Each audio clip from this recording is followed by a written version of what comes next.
Hello అందరికీ a day in my life mini వ్లాగ్కి స్వాగతం సుస్వాగతం. ఈరోజైతే నా డైలీ ఈవినింగ్ రొటీన్ని మీకు చూపిస్తాను, చూసేయండి.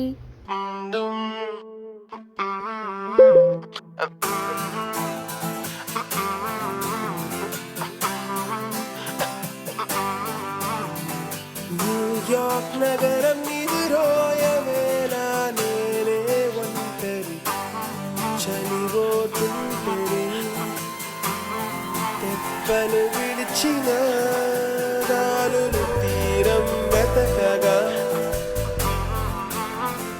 నాలుగద్దాల గోడల నడుమా నేను వెలిగే దివ్వె తరిమే క్షణములో ఉరివే వలపులో